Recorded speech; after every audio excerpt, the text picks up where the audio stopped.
Hi, welcome to Coffee with Amy.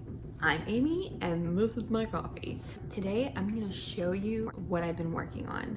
I picked this Christmas to sew everyone's gifts and I've been going through Pinterest to find it, so I thought I'd show you my Pinterest stuff.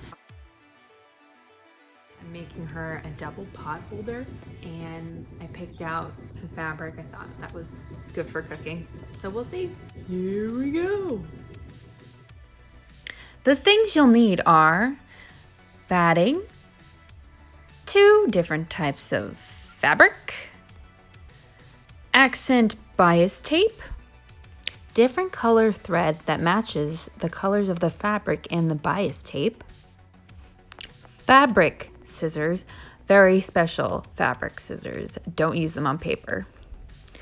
Pins for pinning fabric, a seam ripper for mistakes, a ruler for measuring, a seam ruler to measure small seams, and marking chalk, very important.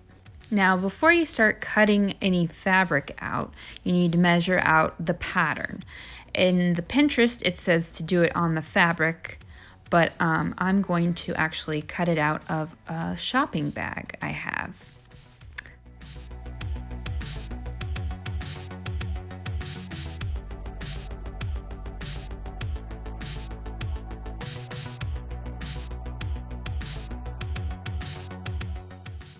Wait!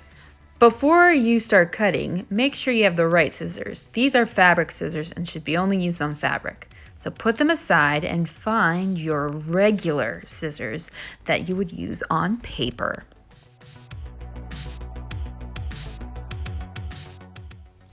Now that you finished cutting that out, you need to get those curved edges. And in the instructions, it says to use a coffee mug.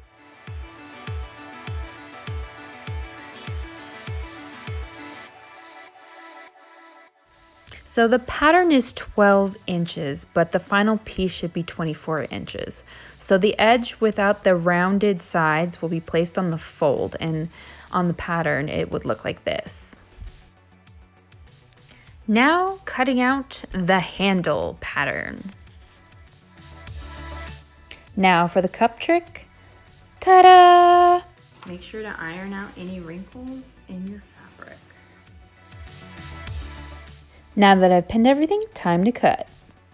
Now to repeat with the other fabric and the baiting.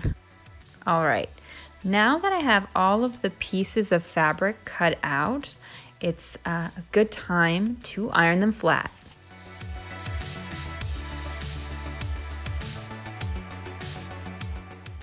Also, I cut out 2 battings because this is the part of the pot holder that will be touching the heat. So you want extra protection.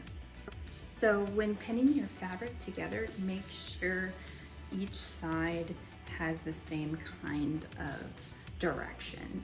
For example, both my sides have writing on it and I want them to look nice when you put the sides down. So each side has the writing on the right direction for this one as well. Also, in the Pinterest, it said to do just 1 fabric for each of these sides, but I think if you do one side, the one fabric, and then the other, if you wanted to change your preference. For example, I'm going to be doing it this way, but then you can see if it looks good this way. Looks nice. Actually, no, I think I might do it this way. See, glad I gave myself the option. The next step is to sew every 1.5 inches and then use the edge of this and mark it.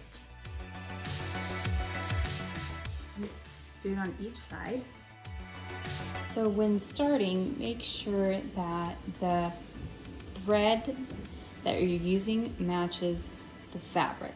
For example, the white fabric is going to be on the bottom, so I put it on the bottom thread, and the black's going to be on top, so I'm going to use the black thread. So that's what it's supposed to look like. Now trim up the sides. Looks much better. Now for the handles. You need to sew around the edges at a 1/4 seam allowance. Ta-da! Now for the bias tape finish that you'll put on either side. To hide the unfinished edges, pin it to make it look nice. All pinned, now to sew. Since the bias tape is a gray color, I made sure that the top and bottom thread are also gray. Ta-da! Now that I've pinned my handles on the larger piece, I'm going to sew around just the handles with a 1/4 seam allowance. See? Looks like it's working out. Looks like a usable pot holder. But now it's time to put on the bias tape. So here is the bias tape. You're supposed to sew along the edge and then you place it all around. It kind of looks like I'm finished, but I'm not, because the bias tape is so gosh darn hard. This is really thick and it's hard to put this around the edge without like the seams popping out. So I've been working on that, and that's why I haven't really shown any of that work going on. But hopefully I figured out a way to fix it. I did some little stitching on the bottom. Just little stitches to keep it in place instead of having like needles down there, so I can rip them out. So we'll see how that goes. Oh my gosh, I finally finished it. Yes! It took so much time with the edge because that's probably the hardest part. But it works. I think it looks really cute. It was a pretty good Pinterest thing. I think it looks really nice. I would suggest to be like at least an intermediate sewer. This could be very overwhelming for a beginning sewer. It was overwhelming for me, and I've always felt like I'm in between beginning and intermediate, you know, on the cusp. But it was really great, and I think my mom's really gonna like it, hopefully. That's it for this episode. Thanks for watching. Hit like if you liked it. Hit subscribe if you want to see more. I'll see you next time. Bye.